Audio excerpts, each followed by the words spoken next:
What's most misunderstood about OCD is there's a real high tendency or prevalence, particularly in pop culture, to conflate being OCD with being very orderly, or like I want my dishes set up this way and that way. And boy, I wish it were just needing to be neat. It's not. It's not a choice. It's not something you can step away from. It's something your brain is saying, things have to be this way or something terrible is going to happen to you. And so whether that's if you don't wash your hands enough, you'll get sick and die, or if you don't touch the door frame 13 times, your mom's going to get into a car accident, or if I don't keep every newspaper from the last 20 years, I'm going to need something from that newspaper, and not because I don't have it, something terrible is going to happen.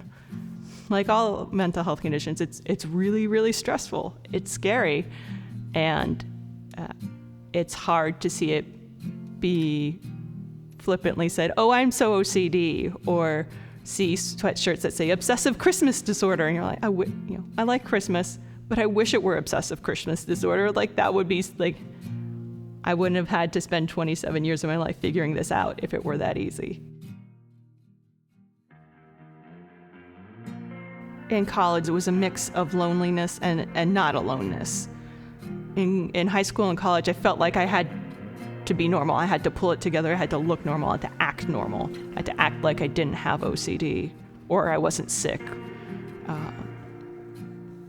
Being part of NAMI and being part of a bigger world where mental health is really openly talked about and shared about, both, the hard things and then, celebrating successes. Like when someone comes into a peer-to-peer class I'm leading and says, I took a shower 3 times this week. And you're like, hot dog, that's amazing. Because that can be an incredibly difficult thing to do, particularly when you're feeling really unwell.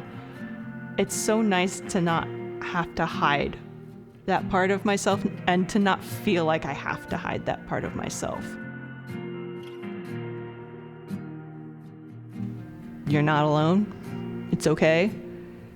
I hear you, I feel you, I see you in how very frustrating it can be to know that the thing you're doing doesn't make any sense, but also be compelled to do it.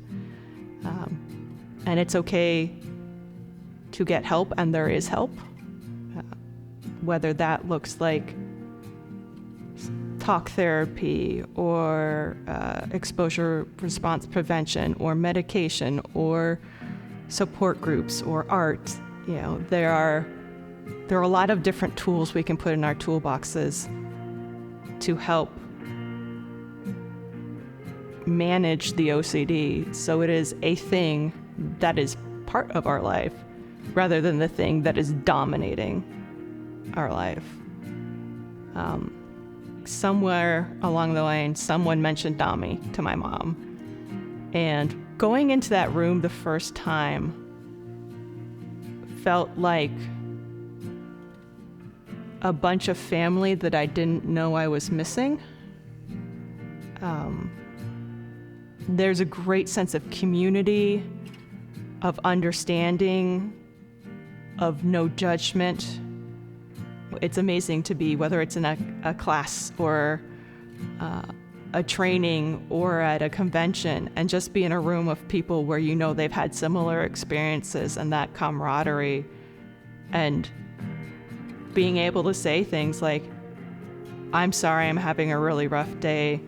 My anxiety was bad yesterday and I had insomnia. And without fail, everyone will say, oh, I'm sorry, that's really rough. We got this, go take some rest, take care of yourself.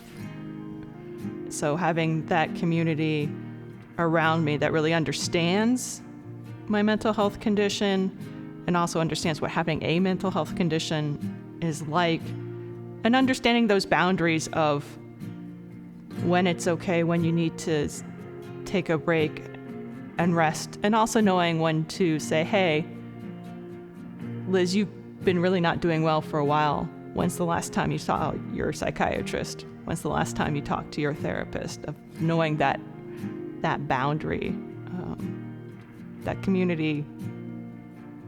I'm very lucky. I'm very lucky to have them.